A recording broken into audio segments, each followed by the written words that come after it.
নমস্কার। বাংলা সেরা গল্পে সবাইকে জানাই স্বাগত।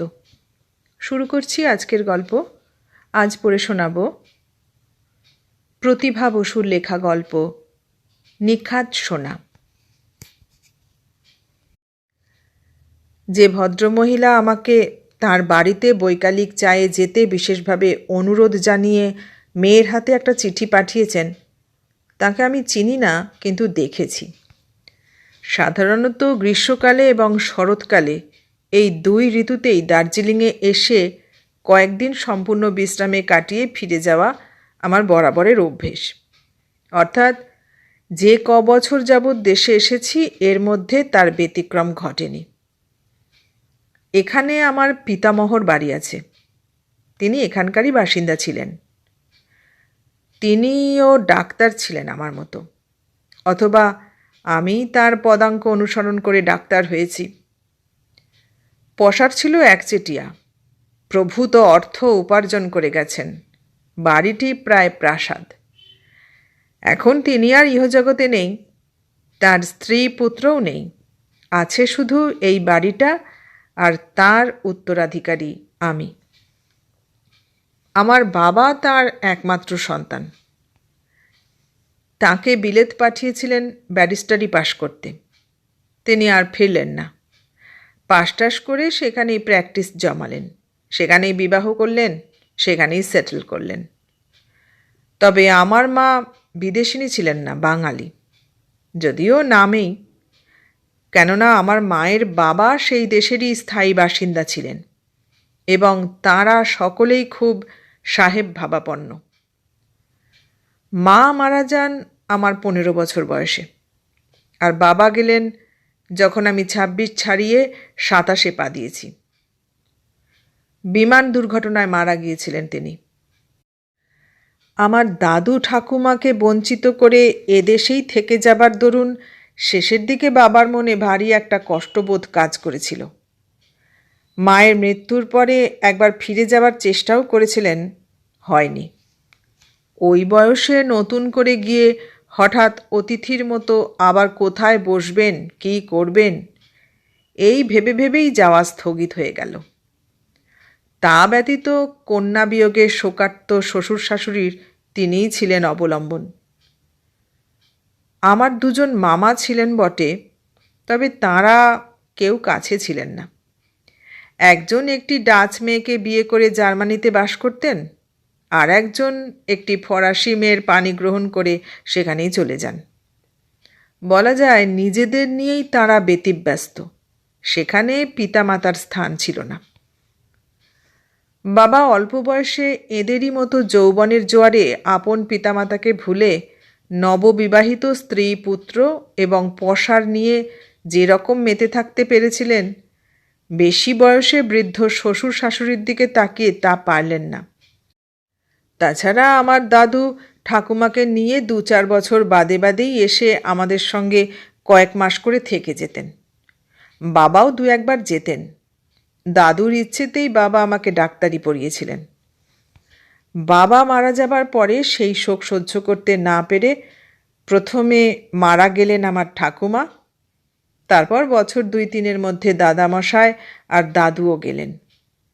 দুঃখ ভোগ করতে বেঁচে রইলেন দিদিমা।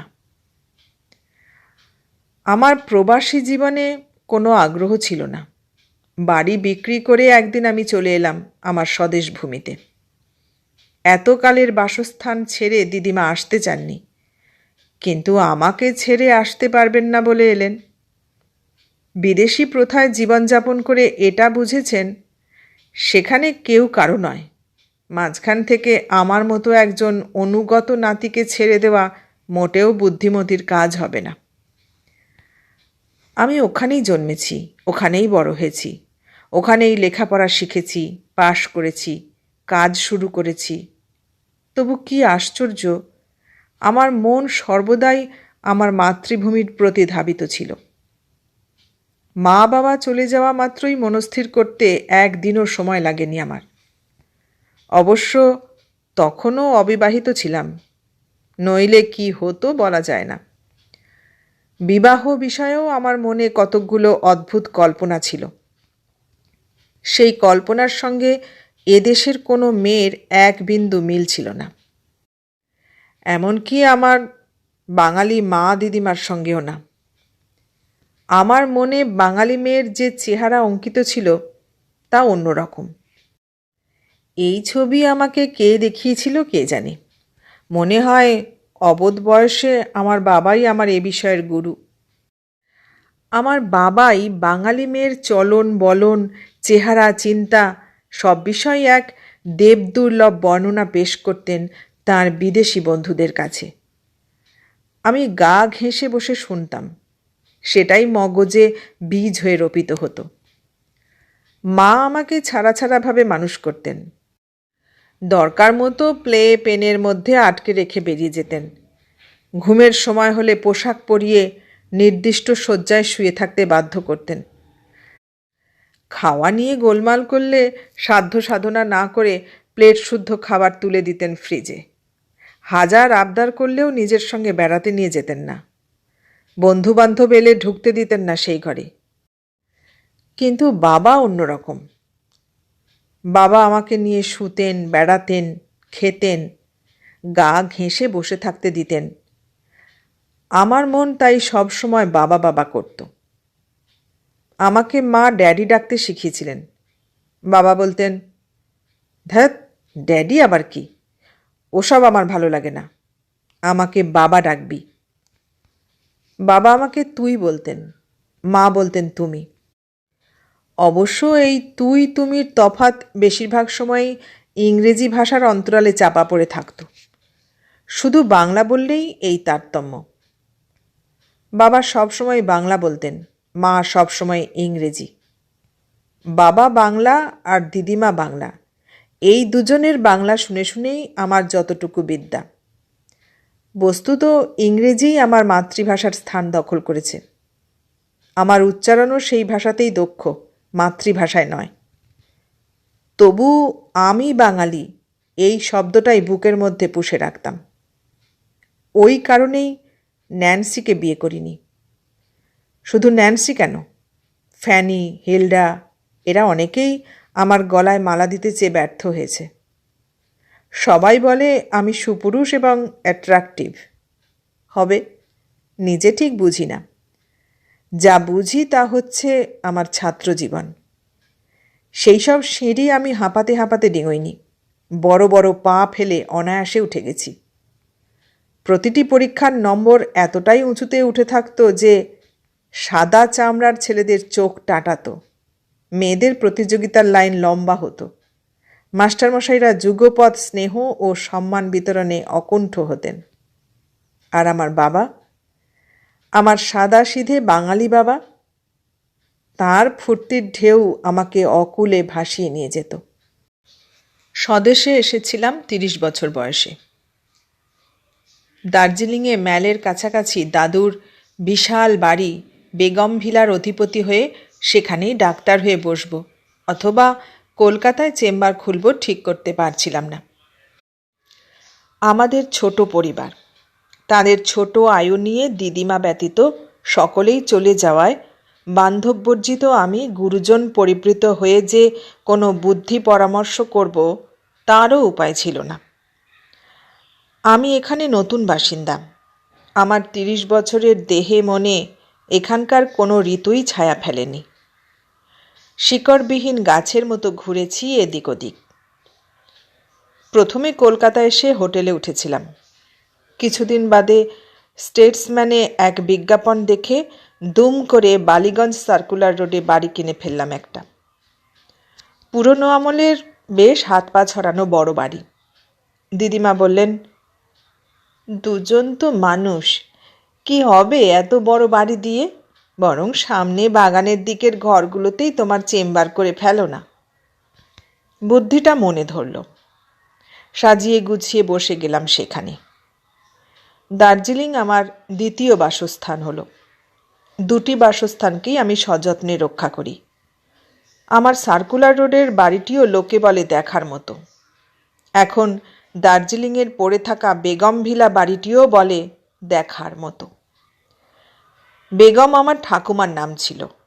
বেগমের মতোই দেখতে ছিলেন তিনি।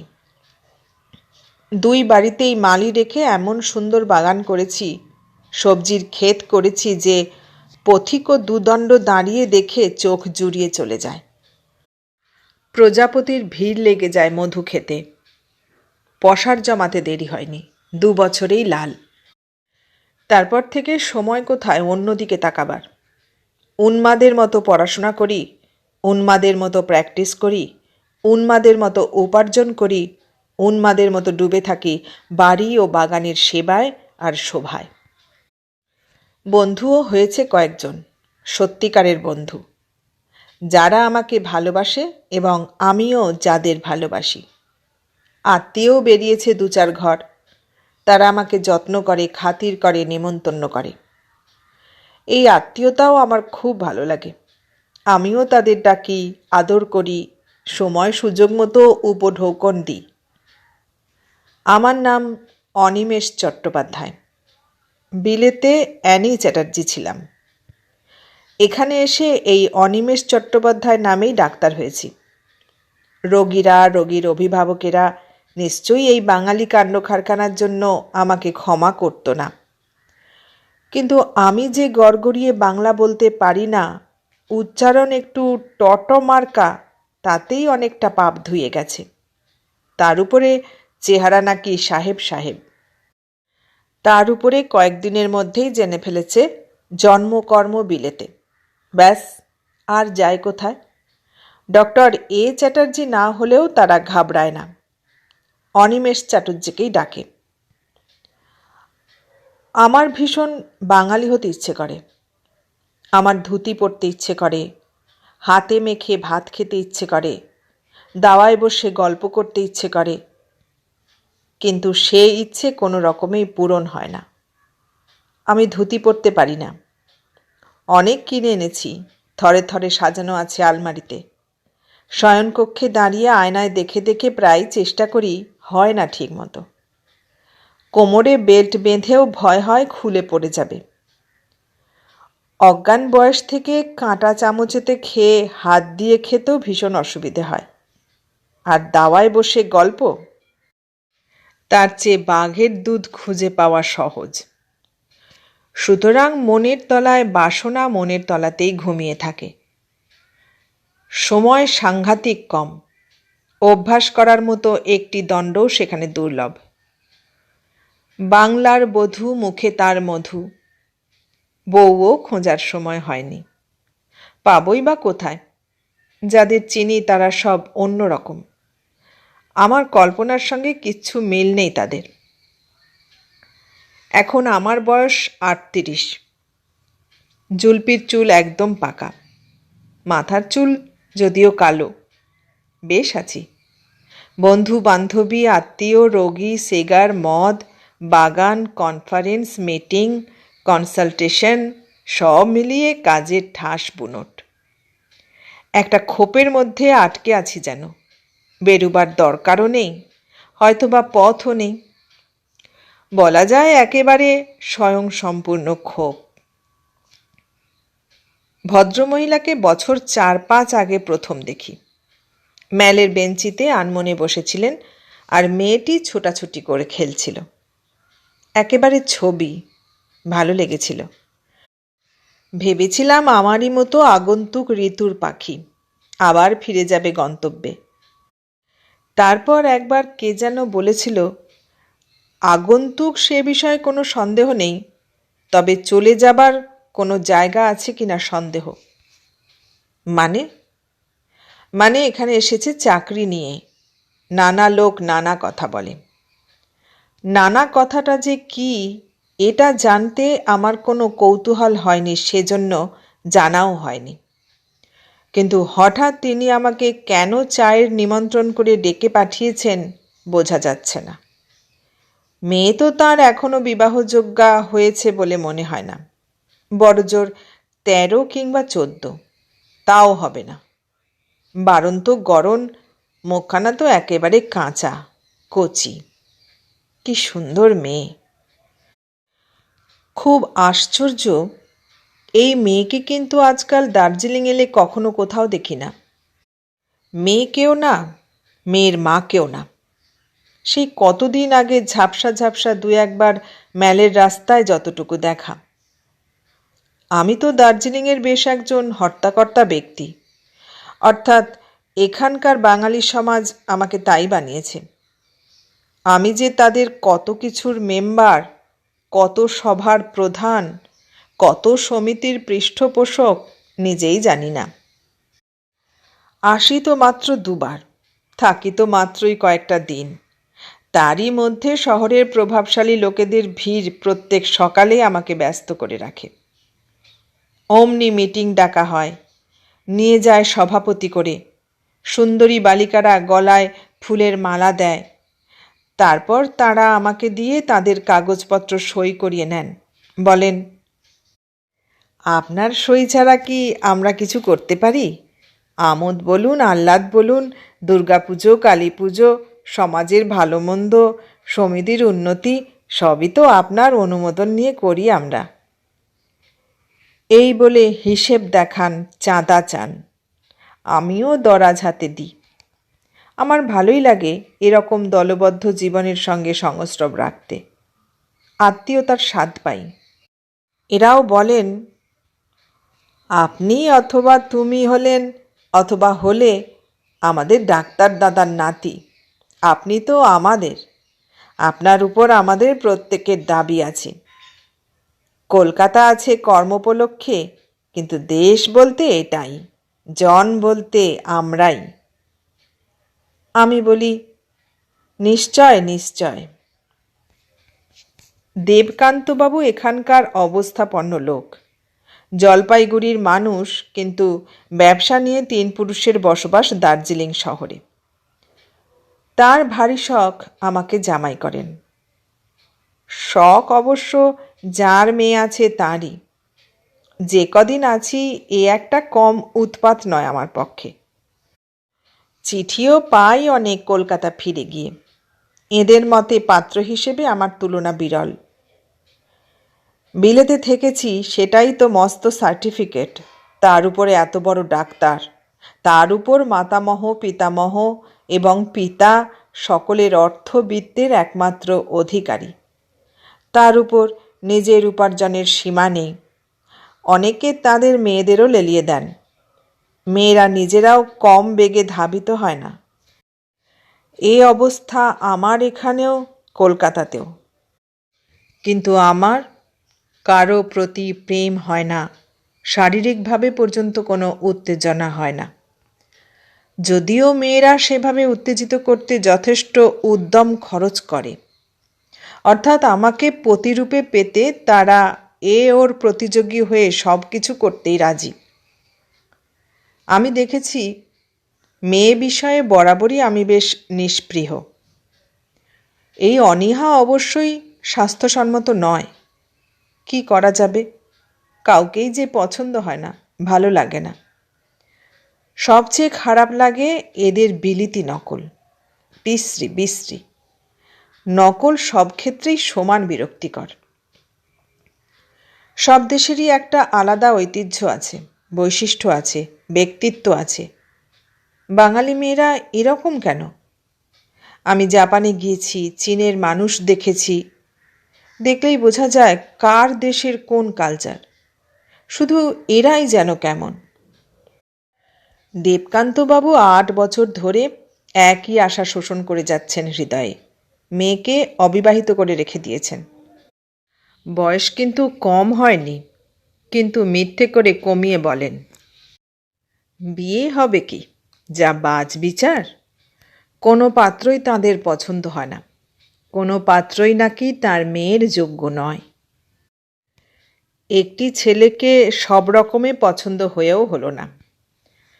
রং তার শ্যামলা, বলে বেড়ান মনের মতো ছেলে পেলে মেয়েকে তিনি সোনা দিয়ে মরে দেবেন, 10,000 টাকা পণ দেবেন, কাশিয়াংয়ের বড় বাড়িটা যৌতুক দেবেন। আর মেয়ে সে তো দেখছেই সকলে। এমন দুধের মতো রং আর ননির মতো গড়ন কজন মেয়ের হয়? দেবকান্তবাবু আরও বলেন, আমি আরও দেব। কথা দিলে ডাক্তারবাবুর নাতিকে পেলে 10 বছর অপেক্ষা করব। কুলে শিলে সৌন্দর্যে অর্থে বিত্তে যোগ্যতায় কৃতকার্যতায় এমন পাত্র 100 বছরে একটা হয়। সম্ভবত সেই অপেক্ষাই করছেন। দিদিমা বলা যায় সারা গ্রীষ্মটাই থাকেন এই ঠান্ডার দেশে।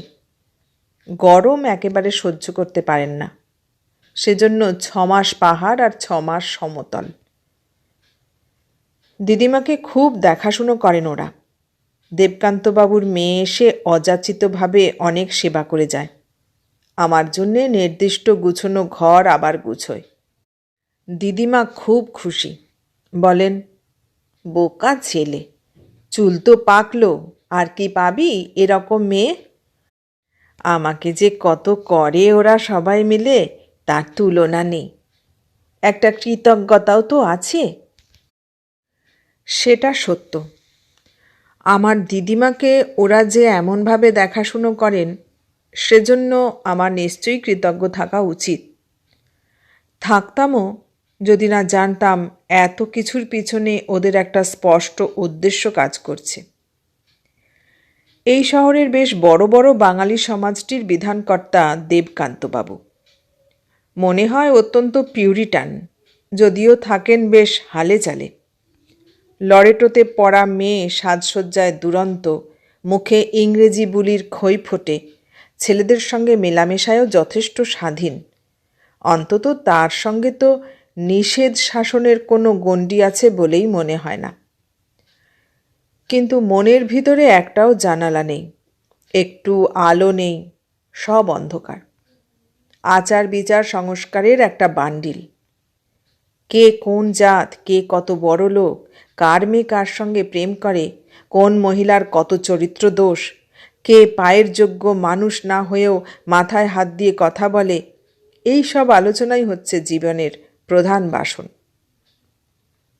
উনিই শুধু নন, সমবেতভাবে বলা যায় সবাই।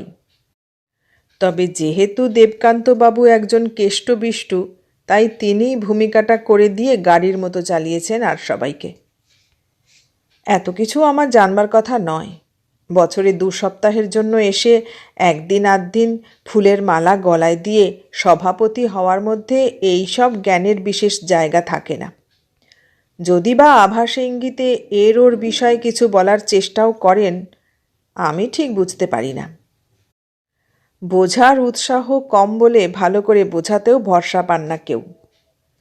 আমার স্বভাব ওরা জেনে গেছেন, বুঝে গেছেন এসব বিষয়ে আমি নিতান্ত মূর্খ। দিদিমাই আমাকে সব বলেন।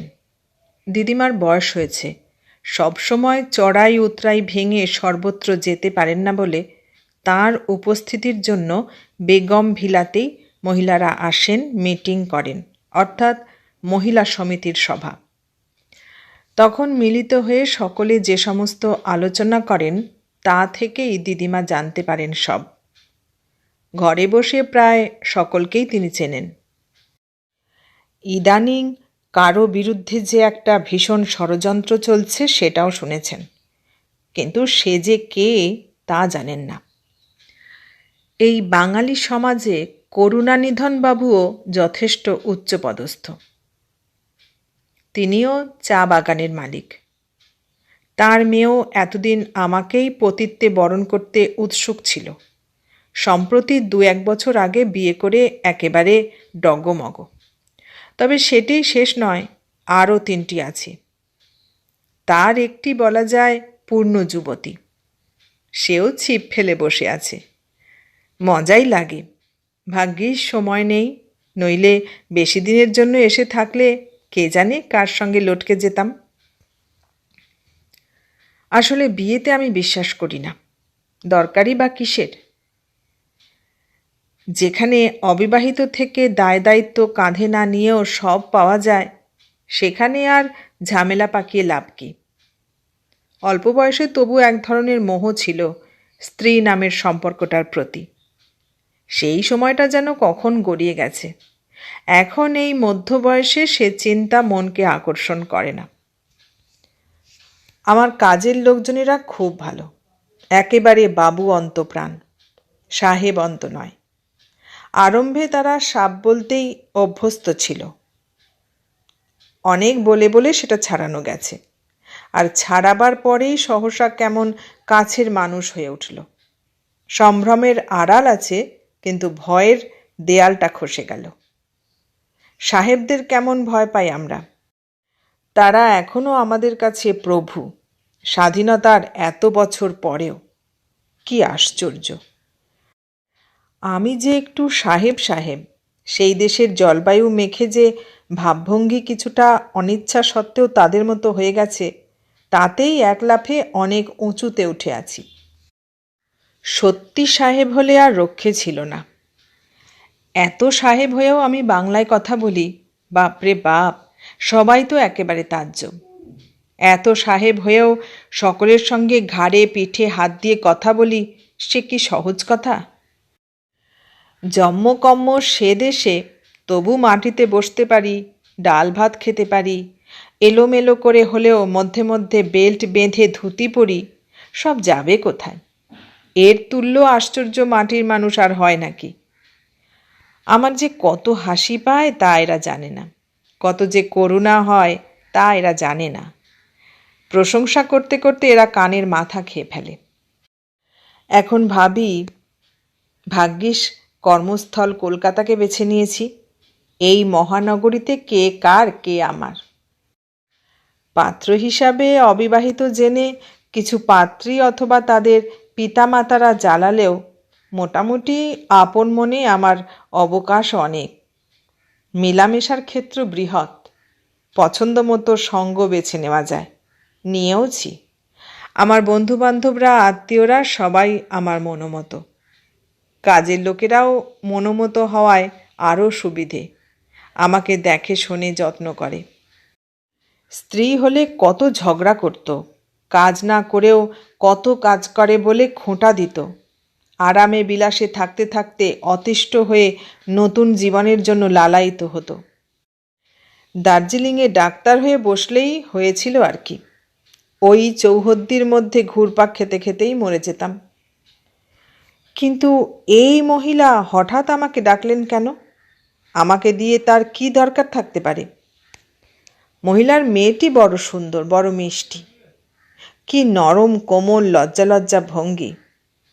একে আমি এবার এসে 2-3 দিন আগে একদিন দেখলাম। ম্যাল থেকে সিঁড়ি বেয়ে বাজারে নেমেছিলাম, সঙ্গে লটি দত্ত ছিল। লটি দত্ত কলকাতার এক নামকরা ব্যারিস্টারের স্ত্রী। আমার সঙ্গে রোগিণী হিসেবেই পরিচয়, তারপর বন্ধুতা। স্বামীর সঙ্গে আলাদা থাকে, ডিভোর্স চায়, বলে আমার সঙ্গে প্রেমে পড়েছে।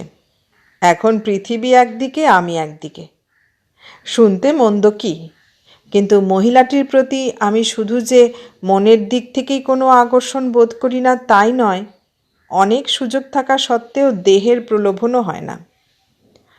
আমি দেখেছি এই ধরনের বিবাহিতা মহিলারা এবং বড়লোকের স্ত্রীরা খুব ডেয়ারিং হয়। অল্প পরিচয়ে এত কাছে এসে যায় যে হাতটুকুও নড়াতে হয় না। দেশে ফিরে আমার অনেক স্বপ্ন ভেঙে গেছে, তার মধ্যে এটাও একটা। লটি দত্ত এবার আমার সঙ্গে একত্র বাস করবার মোক্ষম অস্ত্র প্রয়োগ করেছে। কলকাতায় আমি একজন সাংঘাতিক ব্যস্ত ডাক্তার, চেষ্টা করেও নাগাল পাওয়া কঠিন। তাছাড়া আমি কখনোই কোনো মেয়েকে আমার বাড়িতে রাত্রিবাস করতে দিই না। লটি দত্ত যখনই শুনল 2 হপ্তার ছুটি নিয়ে দার্জিলিং আসছি, অমনি ছোট্ট মেয়ের মতো আহ্লাদি ভাব দিয়ে ঢলে পড়ল সেও আসবে আমার সঙ্গে। এলো, আসুক। লটি কার কাছে শুনেছে বাজারে কোথায় এক সোনার দোকান আছে, সেখানে পাকা সোনার গয়না মেলে। বলল, চলো দেখে আসি, নেপালি গয়না খুব সুন্দর, কিছু কিনে নিয়ে যাই। তাই গিয়েছিলাম। বাজারের চত্বরে নেমেই এই মেয়েটিকে আমি দেখলাম। দেখেই চিনতে পারলাম সেই ঝাঁকড়া চুলের ছোট মেয়েই এত বড় হয়েছে, এত সুন্দর হয়েছে। আর তারপরেই চমকে গেলাম। মেয়েটির চোখে মুখে অদ্ভুত এক ভীত সন্ত্রস্ত ভাব, যেন প্রায় দৌড়ে পালিয়ে যাচ্ছে সেই ভয়ের হাত থেকে রক্ষা পাবার জন্য। কারণটা বুঝতে দেরি হলো না। দুটি ছেলের অশোভন অঙ্গভঙ্গি এবং মন্তব্যই মেয়েটিকে বাঘের ভয়ে হরিণের মতো তাড়িয়ে নিয়ে যাচ্ছে। আমি এগিয়ে সরসে তাকালাম ছেলে দুটোর দিকে। কিছু শিক্ষা দেবার ইচ্ছেও ছিল, পূরণ হলো না। কোন দিক দিয়ে ছুটে পালিয়ে গেল। মেয়েটি চোখ ভরা জল নিয়ে কৃতজ্ঞ দৃষ্টিতে তাকালো আমার দিকে। আমার এত মমতা হলো, হাত ধরে বললাম, তোমার নাম কি? অম্বালিকা। বাবার নাম কি? আমার বাবা নেই, আমি মায়ের সঙ্গে থাকি। কোথায় থাকো? কাকঝোড়া। এখানে স্কুলে পড়ো? হ্যাঁ। এসব ছেলেদের তুমি ভয় পাও কেন? ফিরে দাঁড়িয়ে পা থেকে জুতো খুলে গালে ঠাস করে মেরে দিও, তাহলেই ঠিক হয়ে যাবে। এবার মেয়েটির চোখ ভরা জল আর বাধা মানল না, গাল ভাসিয়ে বুকে নামল। আমি তাকে আদর করলাম। আমার ৩৮ বছরের ঊষর হৃদয় অদ্ভুত এক বাৎসল্যে পরিপূর্ণ হয়ে গেল। আমি বিশেষ কাউকে ভালোবাসি না, আর ভালোবাসার মতো আছেই বা কে আমার? ওই তো এক দিদিমা, স্ত্রীও নেই, সন্তানও নেই। হঠাৎ মনে হলো বিয়ে করলে এরকম মেয়ে আমার আসতে পারত, হয়তো এই রকমই লাবণ্যে লালিত্যে ভরপুর। আমি লটিকে বললাম সে কথা। লাফিয়ে উঠে লটি ইংরেজিতে বলল, আমি তোমাকে ঠিক এই বয়সের শতগুণ সুন্দর একটি মেয়ে উপহার দিতে পারি। তাই নাকি? তুমি বোধহয় জানো না, অর্থাৎ তোমাকে বোধহয় বলা হয়নি যে আমার একটি মেয়ে আছে, দেরাদুনে পাবলিক স্কুলে পড়ে, বোর্ডিংয়ে থাকে। লটির যে কোনো সন্তান আছে আর সে যে এত বড়, এ কথা এই ৬ মাসের আলাপে সত্যিই আমি প্রথম শুনলাম। অবাক হয়ে তাকিয়েছিলাম। লটি বলল, আমার কাঁচা চেহারা দেখে বিশ্বাস হয় না, তাই তো? অবশ্য বয়সও তো খুব বেশি না, অল্প বয়সে হয়ে গেছে আর কি। সহসা বয়স লুকোতে খুব ব্যস্ত হয়ে পড়ল। তারপরেই অদ্ভুত এক আক্রোশ নিয়ে বলল, তোমার রুচির প্রশংসা করা যাচ্ছে না। একটা স্টুপিডের মতো বিশ্রী গ্রাম্য মেয়েকে দেখে যেমন হামলে পড়ে আদর করছিলে, দেখে তো মনে হচ্ছিল। কি মনে হচ্ছিল? এবার লটি শুদ্ধ বাংলায় বলল, এর নামই হচ্ছে বুড়ো শালিখের ঘাড়েরও, অর্থাৎ বুড়ো বয়সের ভীমরতি। তার মানে? তার মানে মেয়েটাকে দেখে তোমার ইংরেজি বুলি ছাড়লে। মেয়েটাকে দেখে আমার জিভ দিয়ে লালা গড়াচ্ছিল। এ কথা শুনে আমার ভীষণ রাগ হলো। গম্ভীর হয়ে গিয়ে বললাম, ছি ছি তোমাকে, কি নোংরা মন তোমার। আমি নোংরা? তা তো বলবেই। সেখানে দাঁড়িয়েই প্রায় চেঁচিয়ে ঝগড়া করতে উদ্যত হলো লটি দত্ত। আমি হনহন করে তাকে পিছনে ফেলে এগিয়ে গেলাম, আর সঙ্গে সঙ্গেই ঘন ফগ আবৃত করে ফেলল চারদিক। কাকঝোড়ায় সুন্দর সাজানো গোছানো ছোট্ট একটি কাঠের বাড়িতে তিনি থাকেন। ভদ্রমহিলার নাম অরুন্ধতী দেবী। এসে যখন দরজা খুলে অভ্যর্থনা জানালেন, আমি চমৎকৃত হলুম। রোগা নন, মোটা নন, ফর্সা নন, কালো নন, আশ্চর্য এক সমন্বিত চেহারা। দেখা মাত্রই মনে হলো এত দিনে সত্যিকারের একটি বাঙালি মেয়ে দেখে চোখ সার্থক হলো। ফিকে রঙের একটি শাড়ি পরেছেন, গায়ে সেই রঙেরই ব্লাউজ, পিঠের উপর লম্বা একটি বেনি, যাকে বলে মৃণাল বাহু, সেই বাহু দুটি তুলে যুক্ত কর হয়ে বললেন, আসুন। বসার ঘরে ঢুকেও চোখ জুড়িয়ে গেল, এমন সহজ সুন্দর করে সাজানো। আমাকে বসিয়ে নিজেও একটি মোড়া টেনে বললেন, প্রথমেই ডেকে পাঠানোর ঔদ্ধত্যের জন্য ক্ষমা চেয়ে নিচ্ছি। না না, আপনি যে এসেছেন সেজন্য কত যে আনন্দিত বোধ করছি, মানে না না, অত্যন্ত সংকোচের সঙ্গেই আসতে বলেছিলাম। অনেক ইতস্ততও করেছি। ভেবেছি আমারই যখন প্রয়োজন তখন আমারই আপনার কাছে যাওয়া উচিত। কিন্তু আমার যাওয়ায় এমন অনেকগুলো বাধা ছিল যা অতিক্রম করা অসাধ্য। কারণগুলোও বলা যাবে না। তাই প্রায় অদৃষ্টের উপর নির্ভর করেই মেয়েকে পাঠিয়েছিলাম। খুব ভালো করেছেন। ভারী সুন্দর মেয়ে আপনার। আমার খুব ভালো লেগেছে ওকে। আমার মেয়েও সেই শুক্রবার থেকে সমস্তক্ষণ আপনার কথা বলছে। নিরালা নির্জন রাস্তায় বেচারা বেরুতেই পারে না। সবসময় আমি নিয়ে যাই নিয়ে আসি। আমার শরীরটা খুব খারাপ ছিল সেদিন। স্কুল থেকে একাই আসছিল। আপনি না থাকলে মেয়েটার আরও কি দুর্গতি করত কে জানে। তারপর থেকেই আমার মনে হলো কতগুলো কথা আপনাকে জানানো উচিত। কী ব্যাপার বলুন তো? আপনি এখানকার প্রায় সব সভা সমিতিরই একজন কর্ণধার। হয়তো আমার বিষয়ে সবই শুনেছেন। হয়তো কর্তা ব্যক্তিদের বক্তব্য আপনার অনুমোদনও লাভ করেছে। তবু আমারও একটা নিজস্ব জবানবন্দি আছে আপনার কাছে। যদি ধৈর্য ধরে একটু শোনেন কৃতজ্ঞ হব। কিন্তু তার আগে চা নিয়ে আসি। মহিলা উঠে গেলেন। আমি স্বনির্বন্ধ হয়ে বলেছিলাম, চা থাক, পরে হবে, আগে ঘটনাটা শুনি। সমস্ত চোখে মুখে নম্রতা, মধুরতা, আন্তরিকতা, ব্যক্তিত্বের দৃঢ়তা মাখিয়ে চলে যেতে যেতে বললেন, দয়া করে যখন এসেছেন এই সুখ থেকে আমাকে বঞ্চিত করবেন না। অল্প সময়ের মধ্যেই ফিরে এলেন চায়ের সরঞ্জাম হাতে নিয়ে। ভোজ্যবস্তু সবই ঘরে তৈরি।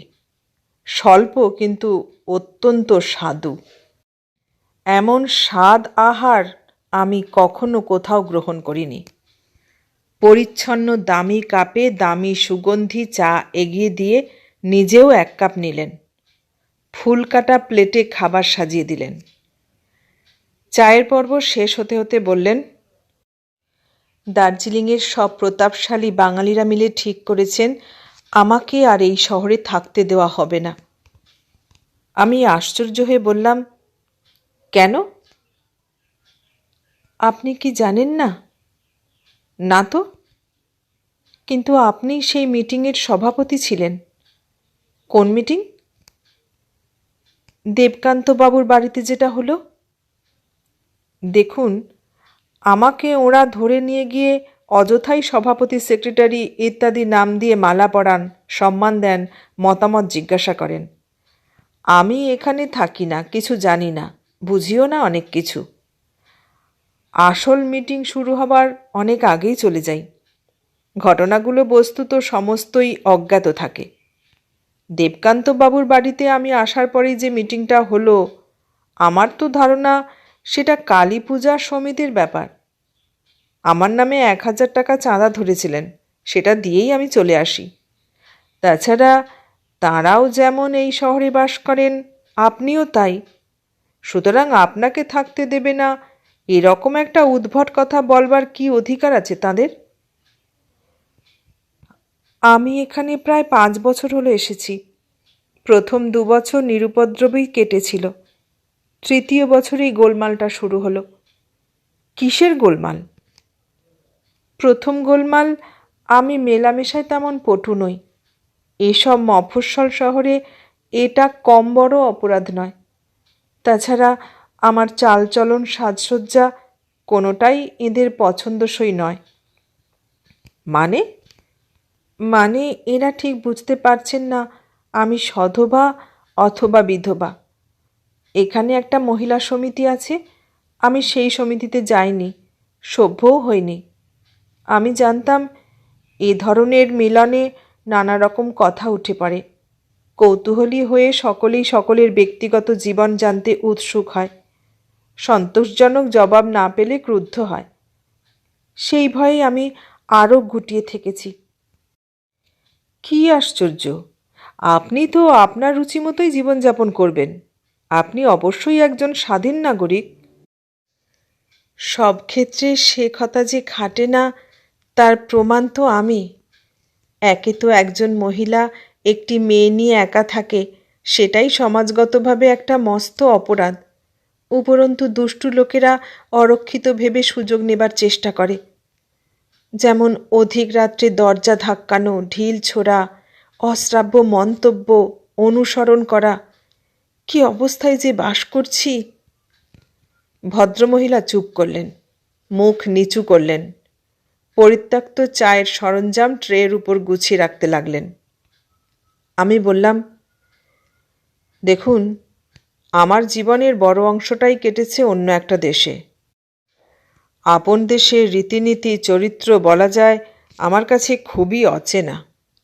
একজন মহিলার পুরুষবর্জিত জীবন যে এরকম কতকগুলো অভদ্র মানুষের অসভ্যতায় বিপন্ন হয়, এটা ধারণা করতে পারছি না।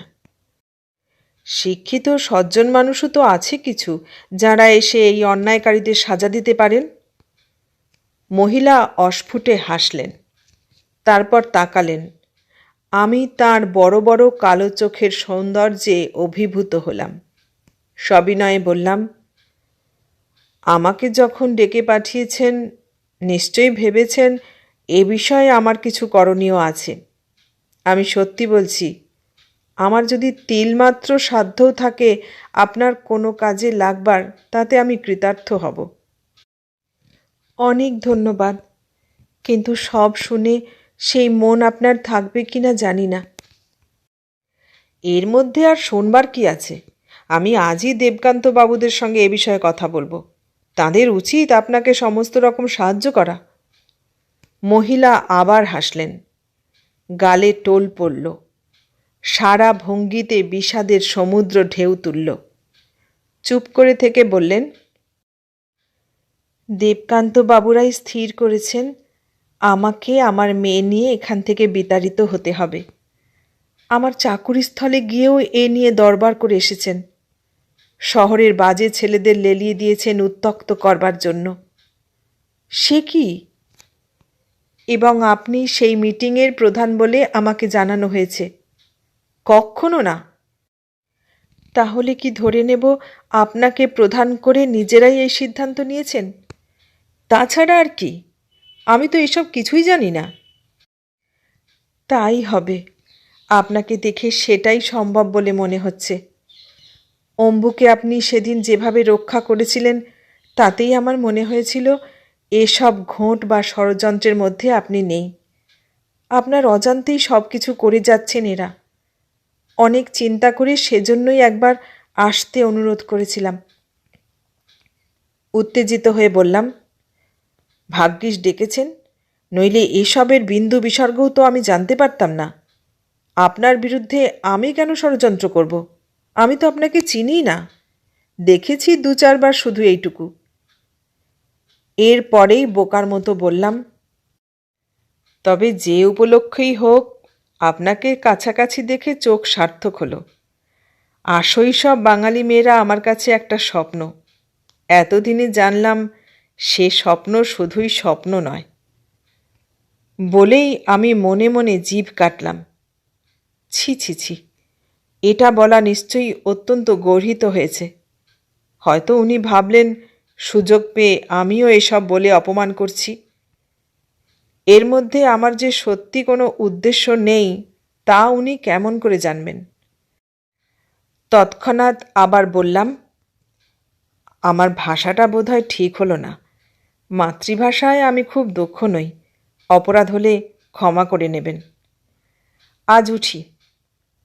কিন্তু আপনার মেয়েকেও তো দেখলাম না। কোথায়? পাশের ঘরে পড়ছে। ইচ্ছে করেই ডাকিনি। কি হবে এসব মন খারাপ করা কথার মধ্যে ওকে রেখে? এবার একটু ডাকুন। প্রায় ছুটে এলো অম্বালিকা, গা ঘেঁষে দাঁড়ালো, মিষ্টি করে বলল, যাচ্ছ? তার মা সংশোধন করলেন, যাচ্ছ নয়, বলো যাচ্ছেন। আমি হাহা করে উঠে বললাম, না না, ও সব আপনি আজ্ঞে নয়, ও আমাকে তুমিই বলবে।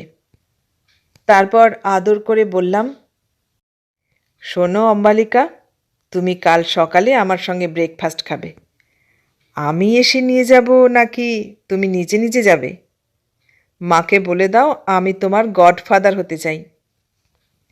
এই প্রথম অরুন্ধতী দেবীর মুখে বিষাদের বদলে এক ফালি রোদের মতো এক টুকরো সুস্মিত হাসি ভেসে উঠল।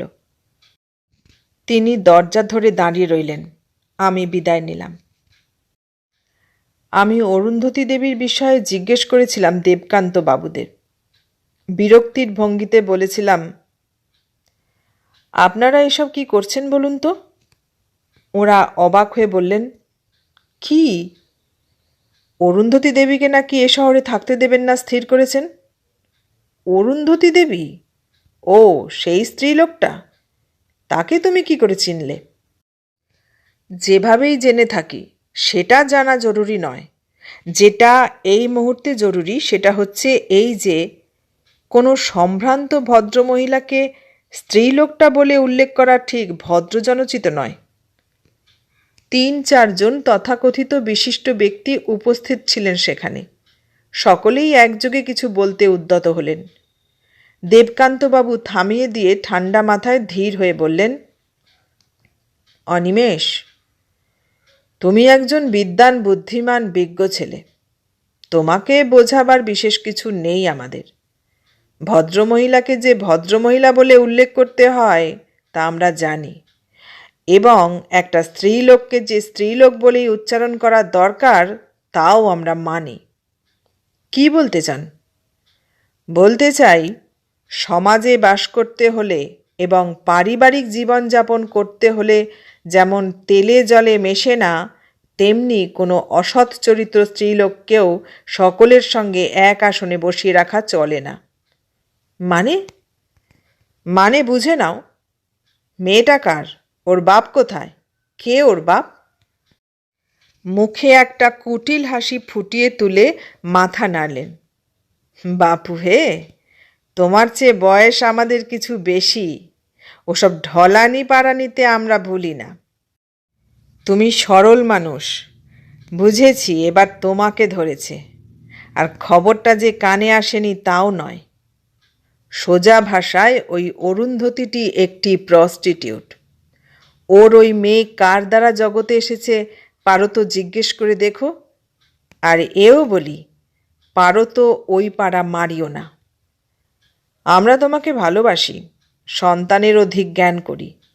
তুমি আমাদের পূজনীয় ধন্বন্তরী নীতিশ ডাক্তারের নাতি, বেগম ভিলার মালিক। তোমার হিতসাধন আমাদের কর্তব্য। তুমি যে ওই মেয়ে মানুষটির বাড়ি গিয়েছিলে, ছেলেরা এসে বলেছে সে কথা। কাল সকালে যে ওই বেজম্মা মেয়েটা তোমার কাছে এসেছিল তাও আমরা জানি। তুমি যদি আজ না আসতে আমরাই যেতাম সব কথা তোমাকে বলতে। খুব রেগে গিয়ে বললাম, তাহলে সত্যিই আপনারা মহিলার পিছনে কুকুর লেলিয়েছেন? ছি ছি ছি! জানবেন আপনাদের এ সমস্ত চক্রান্তের মধ্যে আমি নেই। বলে তৎক্ষণাৎ বেরিয়ে এলাম সেখান থেকে। বাড়ি ফিরলাম না, নেমে গেলাম কাকঝোড়ায়। দরজায় টোকা দিলাম। মহিলাই দরজা খুলে দিলেন। আমাকে দেখে অবাক হয়ে স্বল্পকাল তাকিয়ে থেকে বললেন, আসুন। রেগে গিয়ে আমি যে কেন এখানে চলে এসেছি জানি না। প্রায় কাঁপছিলাম। এতক্ষণে সম্বিত ফিরল। লজ্জিতভাবে বললাম, ক্ষমা করবেন। হঠাৎ কোনো খবর না জানিয়ে এভাবে আসবার জন্য আমি নিজেও প্রস্তুত ছিলাম না। ঠিক আছে, আমি বরং যাই। তিনি মৃদু হাস্যে পর্দা সরিয়ে ধরে আবার বললেন, আসুন। আমি ঢুকলাম। বললেন, চা না কফি? কিছু না। তা কখনো হয়? আপনার কাজে যেতে হবে না? আজ রোববার। ও, তাই তো। খুব উদ্ভ্রান্ত দেখাচ্ছে। বাড়িটা বড় নিচে, আসতে পরিশ্রম হয়েছে বোধহয়। না, আমি অত্যন্ত ক্রুদ্ধ হয়েই ছুটে এসেছি এখানে। বলতে পারেন নিজের অজ্ঞাতসারে আমার পা আমাকে এখানে এনে দাঁড় করিয়ে দিয়েছে। ক্রুদ্ধ? মহিলা চকিত হলেন। আমি কি সেই ক্রোধের কারণ? ঠিক তাই। আমি দেবকান্ত বাবুদের ওখান থেকে আসছি। ও, চোখ নামালেন তিনি। বড় বড় নিঃশ্বাসে বললাম, তারা অনেক যাতা কথা বলছেন, আমি কখনো তাদের ক্ষমা করব না। আস্তে আস্তে মুখ তুললেন, অস্ফুটে বললেন, হয়তো মিথ্যে বলেননি। আমি তেমনই উত্তেজিতভাবে বললাম, ওসব সত্য মিথ্যা নিয়ে ওদের মাথা ঘামাবার দরকার কি? আপনি আপনার মনে থাকবেন, ওরা ওদের মনে থাকবেন। কি সাহসে ওরা? না, এসব আমি বরদাস্ত করতে রাজি নই। মাঝখান থেকে আমার নামটাও ব্যবহার করছেন, কি অন্যায়! শান্ত হয়ে বসুন। আমি চলে যাওয়াই স্থির করেছি। কেন? এদের ভয়ে? থাকতে পারবো বলে মনে হচ্ছে না। আমি আপনাকে প্রোটেক্ট করব। আপনার মেয়াদ এখানে কদিন? হাসলেন। তাছাড়া আমি বা আপনাকে এসব দুর্নাম দুর্ভোগের মধ্যে জড়াবো কেন? একটু থমকে গেলাম। সত্যি তো, আমার মেয়াদ আর কদিন। আমি চলে গেলে ওরা একে আরও নির্যাতন করবেন। কিন্তু কেন কেন? আমার হাত কামড়াতে ইচ্ছা করল। ভেবে নিয়ে বললাম, এক কাজ করবেন? কি? আমার সঙ্গে কলকাতা যাবেন? এবারেও হাসলেন তিনি। গিয়ে? আমার ওখানে থাকবেন? আমি তো মাত্র একটা ঘরেই থাকি, 3টে ঘর আরও পড়ে থাকে। অম্বালিকাকে ওখানে স্কুলে ভর্তি করে দেব। আর আমি? আপনিও থাকবেন। খাবো কি? এইবার আমার খেয়াল হলো এই প্রস্তাব কত মূর্খের মতো হয়েছে। অপ্রস্তুতভাবে চুপ করেছিলাম। উনি বললেন, আমি যে বছর বিএ পাশ করলাম, মামাবাড়ির সঙ্গে দেওঘর বেড়াতে গিয়েছিলাম। তখন বছর 2 আগে আমি পিতৃহীন হয়েছি। আমার মায়ের কপালটা একেবারেই ভালো নয়। আমার আগে পরে আরও 2টি সন্তান ছিল তার। একজন 10 বছর বয়সে মারা যায়, আর একজন 7 বছরে। বৈধব্য, অকাল বৈধব্য বলতে পারেন। বাবার অবর্তমানে আমরা মামাবাড়িতেই ছিলাম। আমার 2 মামা, দুজনই পাগলা বাবা ভোলা শঙ্করের শিষ্য। সাংঘাতিক ভক্তি। তাঁদের ধারণায় ভোলা শঙ্কর প্রকৃতই মানবরূপী শিব। অনেক জায়গায় তাঁর আশ্রম আছে, যখন যেখানে খুশি থাকেন। তবে যখন যেখানেই থাকুন না কেন, ভক্তবৃন্দরা সেখানে গিয়েই জড়ো হয়ে তার ভজনা করতে থাকে। আমার এবং আমার মায়ের হয়তো বা আমার বাবার প্রভাবেই এইসব ভগবানের প্রতিভূ জাতীয় ব্যক্তিদের প্রতি বিশেষ সুনজর ছিল না। তবু মামাদের পাল্লায় পড়ে একদিন গেলাম। অর্ধ উলঙ্গ হয়ে বসে আছেন বাবা। মহিলারা পদসেবা করছেন। পুরুষেরা গদগদ চিত্তে দাঁড়িয়ে আছেন জোর হাত করে। বাবাকে দেখে আমার কোনো চিত্তবিকলন না ঘটলেও বাবা আমার দিকে যথেষ্ট মনোযোগের দৃষ্টিতে তাকালেন। বললেন, ঘরে যেন পদ্মগন্ধ পাচ্ছি। মা, মাগো, তুই কোথা থেকে এলি? এই হলো ভূমিকা। মামারা ভাগ্নির গৌরবে ঠাকুরের পদলেহন করলেন এবং পরের দিনও নিয়ে এলেন। তারপরের দিনও, কি উপলক্ষে জানি না, বাবা সেদিন রুদ্ধ কক্ষে কুমারী বরণ করলেন। তাঁর বরণের বর্ষণে আমি হতচেতন হয়ে গেলাম। বাবা দরজা খুলে বেরিয়ে যাবার পরে সবাই আমায় অচেতন অবস্থায় দেখে ফেলল। আহা, কি ভাগ্যিমানী! দেখো কেমন দশায় পড়েছে। সেই দশাই আজ আমাকে এই দশায় এনে ফেলেছে। ভোলাশঙ্কর জগৎপতি, সুতরাং আমাকে সেই পতিত্বের অংশ দিয়ে আশ্রম সেবিকা করে রাখতে তার কোনো আপত্তি ছিল না। আসলে সেই 19-20 বছরের যুবতীটিকে মাত্র একদিন ভোগ করেই তাঁর বাসনা চরিতার্থ হয়নি। মামারা বলেছিলেন, অনেক সেবিকাই তাকে পতিরূপে পাবার জন্য স্বেচ্ছায় শরীর দান করে, তাতে কোনো দোষ নেই, সে তো দেবতার ভোগ। আমাকেও সেইভাবে সেবিকা হতে বলেছিলেন। ঘৃণায় আমার সর্বশরীর শিউরে উঠেছিল। প্রথমে আমি আত্মহত্যা করার চেষ্টা করেছিলাম, মায়ের জন্য পারিনি। মা বললেন, আমার কাছে তোমার বাবার রেখে যাওয়া যে খুদকুড়ো আছে, গ্রামের বাড়িতে গিয়ে থাকলে কেটে যাবে দিন। সবিস্তারে বলে লাভ নেই। মোট কথা, মামাদের সঙ্গে মন কষাকষি করে মা আমাকে নিয়ে হুগলি জেলার এক অতি গণ্ডগ্রামে চলে যান। সেখানেই অম্বালিকার জন্ম। বছর 5 সেই গ্রামেই ছিলাম। মা এমন একটা ভান করতেন গাঁয়ের লোকেদের কাছে, যেন আমি স্বামী পরিত্যক্তা। তারা তা বিশ্বাস করেছিল। ওই 5 বছরের মধ্যেই আমি বিটি পাশ করি, লাইব্রেরিয়ানশিপ পাশ করি, এবং এসবের পিছনে যে আমার কত পরিশ্রম, কত চেষ্টা, কত উদ্যম খরচ করতে হয়েছে তার কোনো বর্ণনা নেই। কখনো ডেলি প্যাসেঞ্জারি করে, কখনো মেসে, কখনো হোস্টেলে থেকে, কখনো খেয়ে, কখনো না খেয়ে। যাগ্গে সেসব কথা। 7 বছরের মাথায় চাকরিও পেলাম একটা। আমার মা আমার মেয়েকে নিয়ে গ্রামেই থাকতেন। তিনিই লেখাতেন, পড়াতেন। একটু বড় হতে একটি গরিব ছেলেকে মাস্টার হিসাবে রেখে দিয়েছিলেন। অম্বু মেধাবী, সহজে গ্রহণ করতে পারে, স্মরণশক্তি প্রখর। বাড়ি বসে বসেও বেশ ভালো রকমই লেখাপড়া শিখেছিল। চাকরিটা পেয়েছিলাম আমি শ্রীরামপুরে। ছোট চাকরি, অতি কম মাইনে। তবুও সেখানেই একটা ছোট বাড়ি ভাড়া করে মাকে আর মেয়েকে নিয়ে এলাম। মেয়েকে স্কুলে ভর্তি করবার প্রশ্ন উঠল। সঙ্গে সঙ্গেই প্রশ্ন উঠল, সন্তানের পিতার নাম কি দেওয়া হবে। কুমারীর গর্ভজাত সন্তানের পিতার নাম কি দেওয়া হবে। মা আমার দিকে তাকালেন, আমি মায়ের দিকে তাকালাম। অনেক পরে বললাম, যা সত্য তাই দেব। মা বললেন, ভোলাশঙ্করের শিষ্য সেবক সর্বত্র ছড়ানো, যদি এসে মিথ্যেবাদী বলে বাড়ি চড়াও হয়, প্রমাণ কি? খুব অসম্ভব কথা নয়। মা অধিকতর চিন্তিত হয়ে আবার বললেন,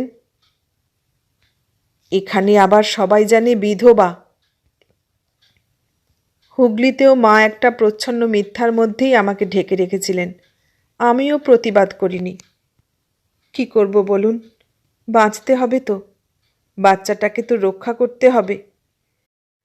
কিন্তু আবার এই ভোল পাল্টানো ব্যাপারটাতে আমার বুকের ভেতর যে কীরকম করতে লাগলো বলতে পারি না।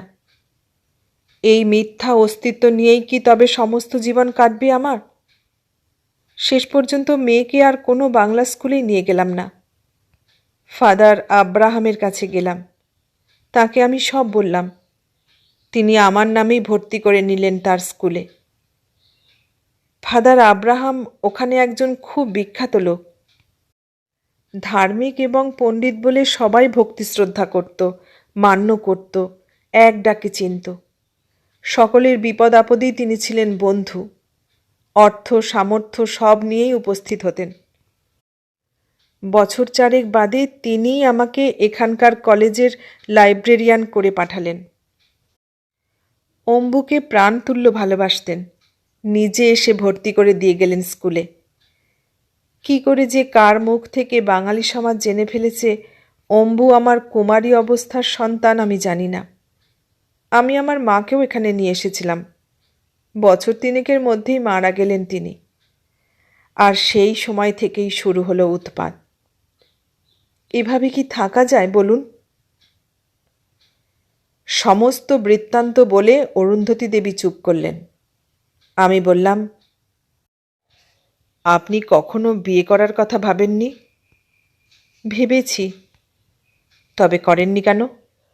তাহলে তো এরকম বিশ্রী বিশ্রী লোকগুলো এরকম অভদ্রতা করবার অবকাশ পেত না। মহিলা হাসলেন। চিরকাল বিদেশে থেকে এদেশের কিছুই জানেন না দেখছি। কেন? জানব না কেন? প্রথমত আমি কলঙ্কিনী। তার উপরে কলঙ্কিনী মানে? সোজা ভাষায় অসৎ চরিত্র। আপনি অসৎ চরিত্র? আর সেই স্কাউন্ড্রেল? তিনি সাধু, সব রমণীর পতি। সুতরাং অসৎ চরিত্র স্ত্রীলোককে কে বিয়ে করবে? উপরন্তু পাপের ফসলটি আমি বিনষ্ট করিনি। কি বলছেন? অমন সুন্দর একটা মেয়ে। জানেন, আপনার মেয়েকে দেখে প্রথমেই আমার মনে হয়েছিল সময় মতো বিয়ে করলে আমারও একটা ওরকম মিষ্টি মেয়ে আসতে পারত।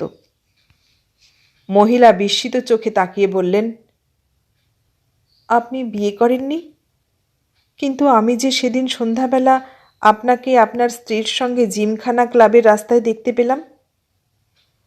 আমি সভয়ে হাত তুলে বললুম, রক্ষে করুন, আমি যাকে আমার স্ত্রী বলে নির্বাচন করব তার সঙ্গে ওই রকম শার্ট প্যান্ট পরা মহিলার কোনো মিল থাকবে না। কিন্তু এবার উঠি, আর তার আগে জিজ্ঞেস করি, আপনি যে বলছেন এখান থেকে চলে যাবেন, কোথায় যাবেন? ফাদার আব্রাহামের কাছে লিখেছিলাম, আপাতত তাঁর কাছে গিয়েই উঠব। আর চাকরি?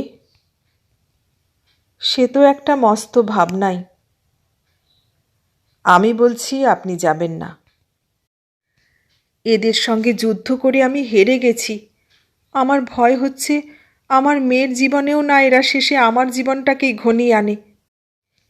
মেয়েকে বিনষ্ট না করে সেই ভণ্ডটার সঙ্গে না থেকে যে শক্তি, যে সাহসের পরিচয় আপনি দিয়েছেন, তারপরে এই ভয় আপনাকে মানায় না।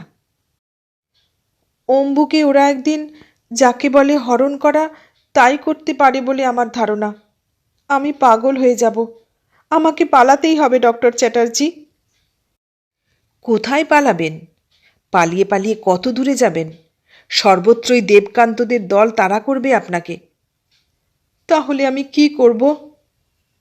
মহিলার ভয়ার্ত ব্যাকুল দৃষ্টির দিকে তাকিয়ে আমার ভীষণ কষ্ট হলো।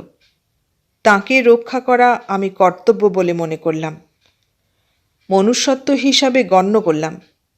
সম্পূর্ণ আত্মপ্রত্যয়ের সঙ্গে বললাম, আপনার নিরাপত্তার কোনো ব্যবস্থা না করে আমি দার্জিলিং ছাড়ব না, আপনি নিশ্চিন্ত থাকুন। আমি গিয়েই আমার দারোয়ান মন বাহাদুরকে পাঠিয়ে দিচ্ছি। সে এখানে দিনরাত পাহারা দেবে। আপনি বা আপনার মেয়ে যখন যেখানে যাবেন ওকে সঙ্গে নেবেন। তারপর আমি দেখছি কি করা যায়। বাড়ি ফিরতে বেশ বেলা হয়ে গিয়েছিল। দেখলাম আগুনের মতো মুখ নিয়ে লটি দত্ত বসে আছে বসবার ঘরে। দুদিনের জন্য কালিম্পং গিয়েছিল, ফেরার কথা ছিল আজ সকালে। আমার অনুপস্থিতিতে ক্ষিপ্ত হয়ে রাগত মুখে ঝেঁকে উঠে বলল, তুমি কি জানতে না আমি 10টা থেকে 12টার মধ্যে এসে পৌঁছব? অম্লান বদনে বললাম, নিশ্চয়ই জানতাম। তুমি কি জানতে না ফিরে এসে আমরা একসঙ্গে খাবো কথা ছিল? হ্যাঁ, তাও জানতাম। তাহলে? তাহলে কি? তাহলে তুমি কোথায় ছিলে এতক্ষণ? গলা চড়ে উঠল। ওর এই স্ত্রী সুলভ অধিকারগত ভাব আমার একটুও ভালো লাগলো না। জোঁকের মতো আঁকড়ে থাকাটাও অনেক সময়ই বিরক্তি উৎপাদন করে। কিন্তু আজ অসহ্য বোধ হলো। বললাম, তোমার কি ধারণা তোমাকে এন্টারটেন করা ছাড়া আর আমার কোনো কাজ থাকতে পারে না? আমি জানি তুমি আজকাল কোথায় গিয়ে মাথা মুড়ো। মাথা মুড়ো মানে? ওই বেশ্যাটার ঘরে গিয়েছিলে? ঠোঁটে দাঁতে রং মাখা লেখাপড়া জানা সমাজের উঁচুতলার একজন ভদ্রমহিলার মুখে এই শব্দ শুনে আমি বজ্রাহত হলাম।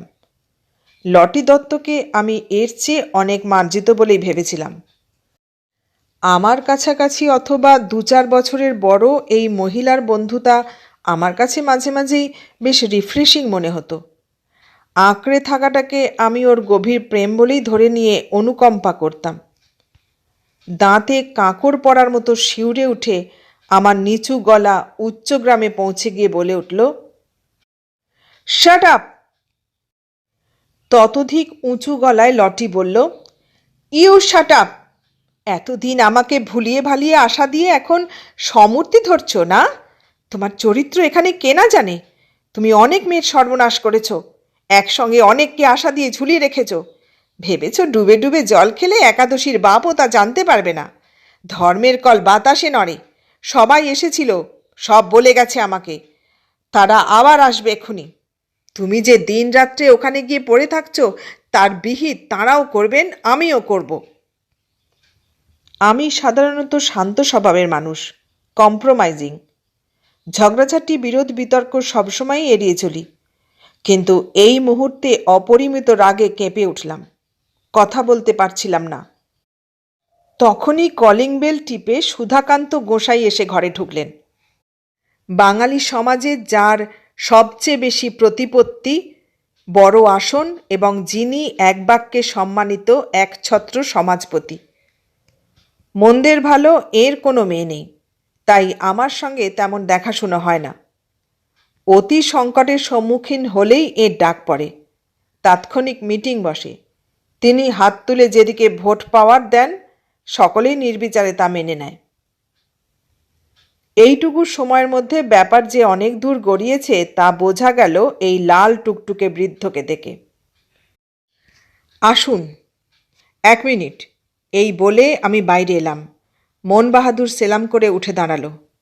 আমি দ্রুত স্বরে বললাম, শোনো, এক্ষুনি তুমি কাকঝোড়ায় অমুক বাড়িতে চলে যাও। সেখানে এক মাইজি আছেন আর তাঁর লেরকি আছে। পাহারা দেবে তাদের, কেউ যেন ত্রিসীমানায় না ঢুকতে পারে। জি হ্যাঁ, বলে চলে গেল মন বাহাদুর। আমি ঘরে এলাম। বললাম, কি ব্যাপার, এই অসময়ে আপনি? এই এলাম একটু খবরাখবর করতে, অনেক দিন দেখা হয় না। খানিক আগেও এসেছিলাম। আমার সঙ্গে করুণানিধান, দেবকান্ত, বিজন সেন এরাও এসেছিলেন। এখানকার কয়েকটি যুবকও এসেছিল। তাদের নাকি কী সব কথা আছে বলবার। আর বলো কেন, যা চলছে কালে কালে, এখন গেলেই রক্ষে। হঠাৎ লটি গৃহস্বামিনীর মতো উঠে দাঁড়িয়ে বিনীত স্বরে বলল, আজ খুব ঠান্ডা পড়েছে, দুবার কষ্ট করে এলেন, একটু চা বা কফি। একেবারে স্বনির্বন্ধ হয়ে বললেন, না মা লক্ষ্মী, না, এক্ষুনি দেবকান্তরাও আসবে, বরং তাদের দিও। হ্যাঁ, যা বলছিলাম, কালে কালে কোথায় চলেছে সমাজ। অনাচার অনাচার, অনাচারে ভরে গেল সংসার। আমি চুপ করে রইলাম। লটির বধূসুলভ অভিনয় দেখে আমার গা জ্বলে যাচ্ছিল।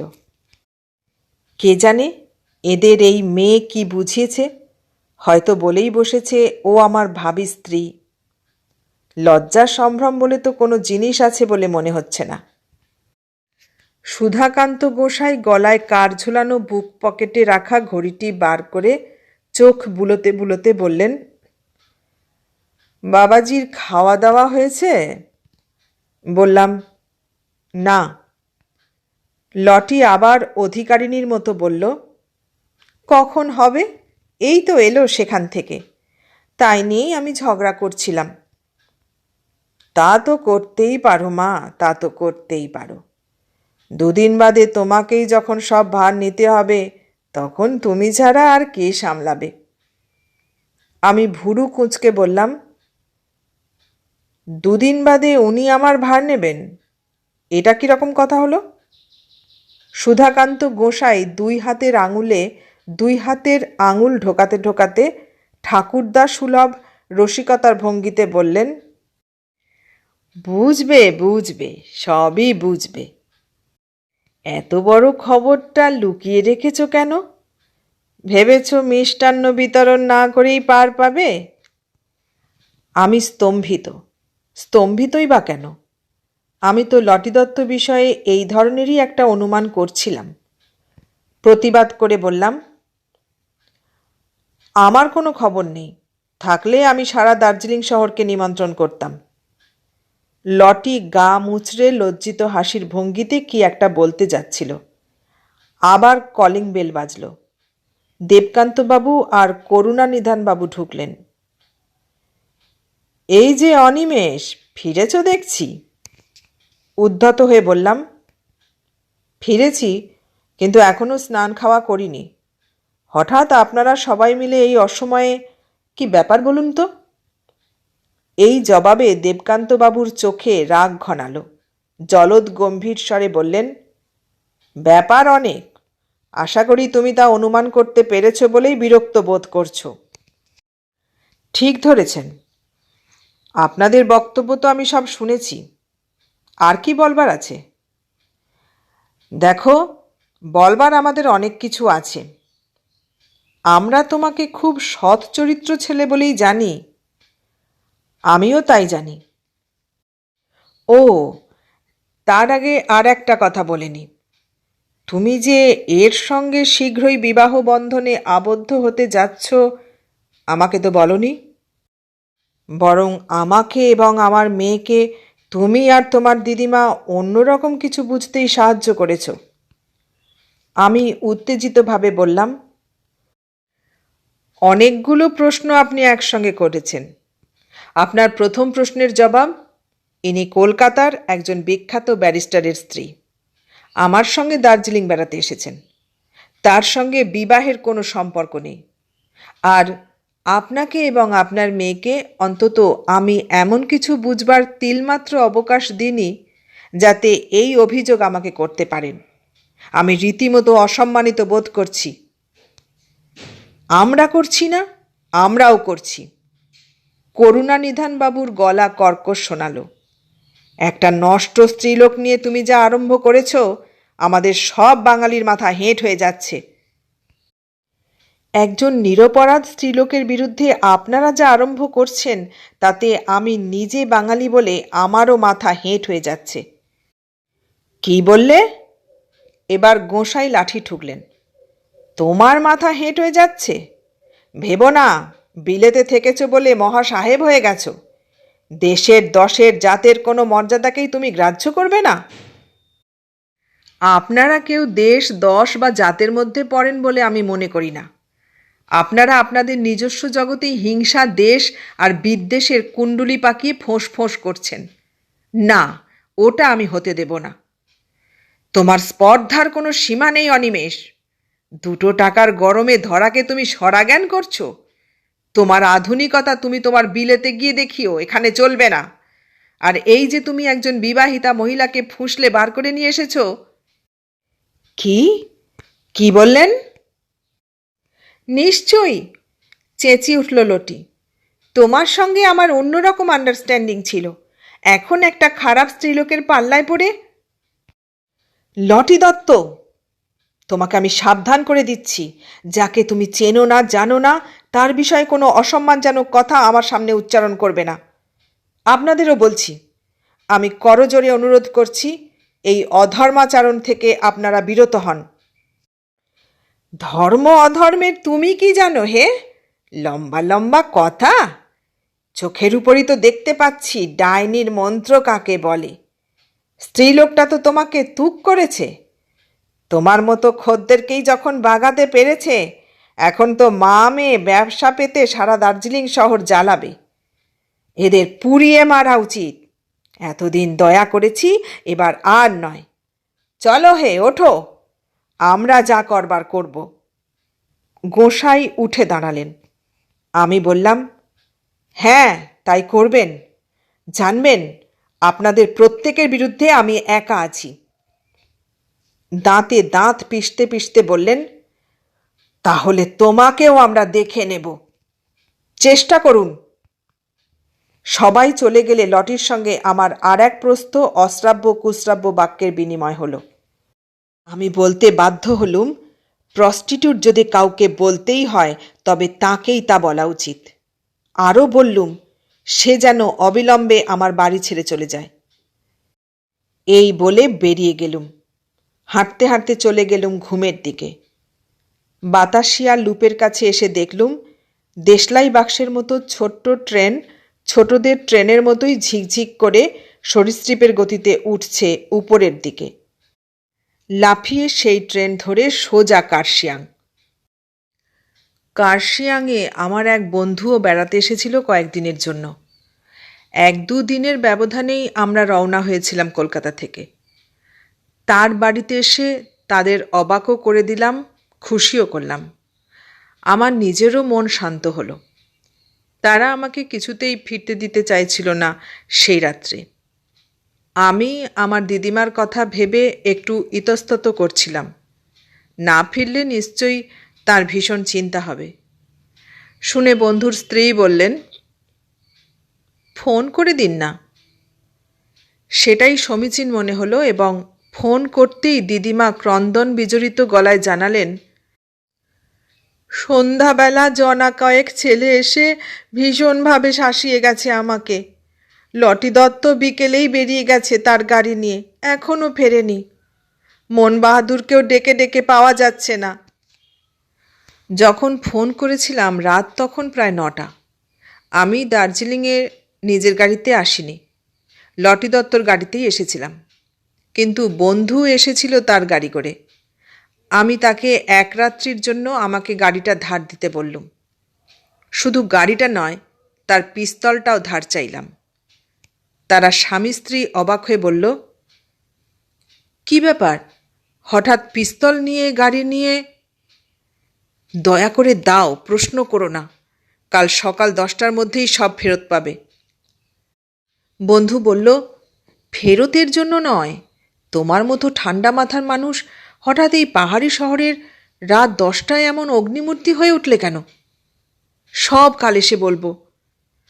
আসলে দিদিমার কাছে আমাকে শাসাতে এসেছিল জেনে আমার যত না রাগ হয়েছিল, ওই মহিলার জন্যে চিন্তা হয়েছিল তার চেয়ে বেশি।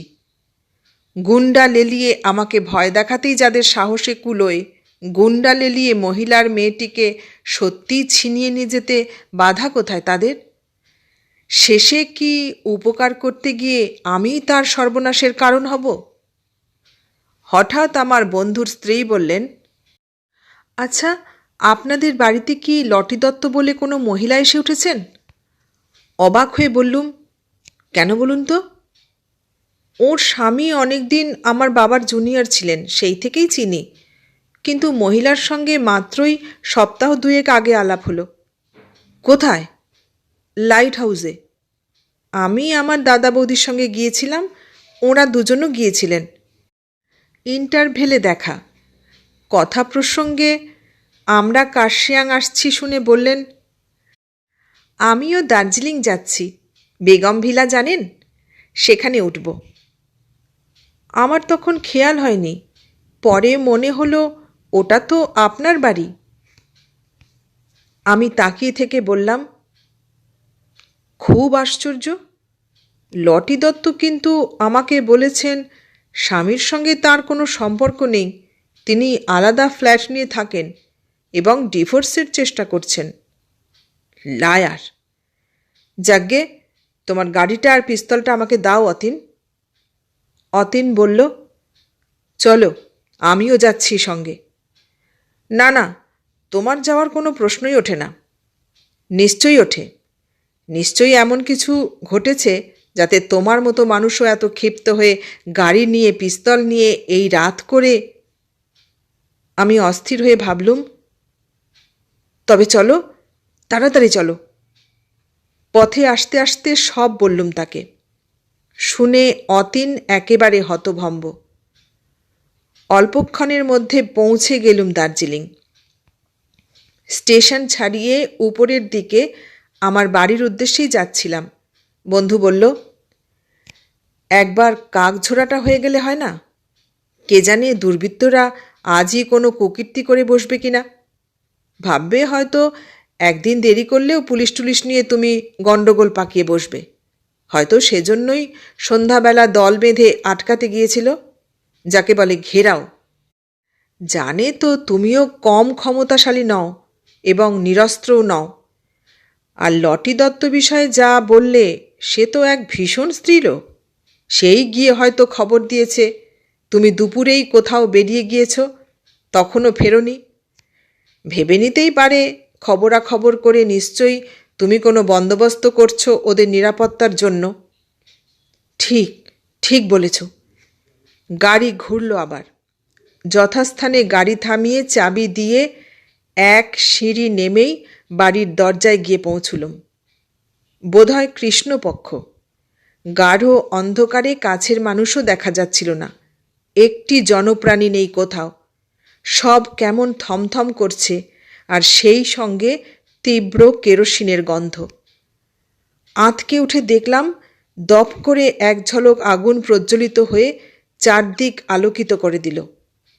সঙ্গে সঙ্গেই দুপদাপ অনেকগুলো পায়ের শব্দ, অর্থাৎ আগুনটা লাগিয়েই পালাচ্ছে। সর্বনাশ! আমি এক লাফে বারান্দায় উঠে গিয়ে চিৎকার করে ডাকতে লাগলাম, আগুন আগুন, শিগগির বেরিয়ে আসুন দরজা খুলে, আমি অনিমেষ বলছি। কাঠের বাংলো শাঁসা করে ধরে উঠেছে ততক্ষণে। একটা জানলা খুলে মুখ বার করলেন অরুন্ধতী দেবী। আমাকে দেখলেন, দ্রুত হাতে দরজা খুলে মেয়ে নিয়ে বেরিয়ে এলেন। অন্ধকারে অতীন একটা গুলি ছুঁড়ল। বলল, দলটা ছুটে আসছিল, আবার আমাদের আক্রমণ করতে গুলির শব্দে এগুতে সাহস পেল না। শিগগির গাড়িতে ওঠো গিয়ে। গাড়িতে উঠে আমার মন বাহাদুরের কথা খেয়াল হলো। নেমে যাচ্ছিলাম। অতীন গাড়িতে স্টার্ট দিতে দিতে বলল, আবার কোথায় যাচ্ছ? এই জায়গা এখন একটু নিরাপদ নয়, তোমাকে ওরা খুন করে ফেলবে। আমি ব্যাকুলভাবে বললাম, কিন্তু মন বাহাদুর, আমি তো তাকে এখানেই পাহারা দিতে পাঠিয়ে দিয়েছিলাম, সে কোথায় গেল? নিশ্চয়ই ঘরের মধ্যে কোথাও ঘুমিয়ে পড়েছে। না। এতক্ষণে পাথর হয়ে থাকা অরুন্ধতী দেবীর গলার আওয়াজ শোনা গেল। লোকেরা বলা বলি করছিল বেগম ভিলায় গুন্ডারা মারপিট করছে। আমি তাকে তখনই চলে যেতে বললাম। অতি দ্রুত গাড়ি চালিয়ে পৌঁছনো গেল বাড়ি। অতীন কোনো কথা শুনল না, কিছুতেই থাকল না। বলল, যা অবস্থা দেখছি এসব জায়গায়, সারা রাত রেবাকে একলা রাখতে ভরসা হচ্ছে না। কথাটা অসঙ্গত নয়, আমারও তো রীতিমতো ভয় ঢুকে গেছে। অতএব আর জোর না করে তাকে বিদেয় দিয়ে অরুন্ধতী দেবী আর তার মেয়েকে নিয়ে বাড়িতে ঢুকলাম। দিদিমার পুরনো আয়া কাঞ্চি দরজা খুলে দিল, প্রয়োজন মতো সমস্ত বন্দোবস্তও করে দিল। দিদিমা নিশ্চিন্ত হয়ে ঘুমুতে গেলেন। অম্বালিকাও তাদের জন্য নির্দিষ্ট শয়নকক্ষে গিয়ে ঘুমিয়ে পড়েছিল। আমি অরুন্ধতী দেবীকে বললাম, আপনিও শুয়ে পড়ুন, কিছু ভয় নেই, আমি আছি। চুপ করে থেকে অরুন্ধতী দেবী বললেন, সেটাই ভয়। আমি তো কাল সকাল 9টার সময়ই চলে যাবার টিকিট কেটেছি, কিন্তু আপনাকে এই বিপদের মধ্যে কেমন করে ফেলে রেখে যাব? সমস্ত অনর্থের মূল তো আমি। হেসে বললাম, তাহলে যাবেন না? অতি দুঃখে তিনিও হাসলেন। বাড়িঘর পুড়ে এতক্ষণে নিশ্চয়ই ভগ্নস্তূপে পরিণত হয়েছে। বেরিয়ে এসেছি এক কাপড়ে, শুধু এই ব্যাগটা আর ব্যাগের মধ্যে মাইনের টাকাটা। কোথায় থাকব? এ বাড়িতেই থাকবেন? এত কিছুর পরেও? সব মূল্যবান বস্তুই বহুমূল্যে পেতে হয়। আমি যদি সর্বসমক্ষে অম্বালিকার পিতৃত্ব গ্রহণ করি, আপনার আপত্তি আছে? কি? দয়া নয়, করুণা নয়, বীরত্ব দেখানো নয়, বিশুদ্ধ স্নেহ। আপনার কন্যাকে আমি কন্যারূপে পেলে কৃতার্থ হব। এ কথা শুনে মহিলা অপলকে আমার দিকে তাকিয়ে রইলেন। তার চোখে চোখ রেখে আমার হৃদয় কম্পিত হল। আমি আবার বললাম, দয়া নয়, করুণা নয়, বীরত্ব দেখানো নয়, বিশুদ্ধ প্রেম। কন্যার মাতাকেও আমি বিবাহিতা স্ত্রী রূপে পেলে জীবন ধন্য মনে করব। অরুন্ধতী দুহাতে মুখ ঢাকলেন।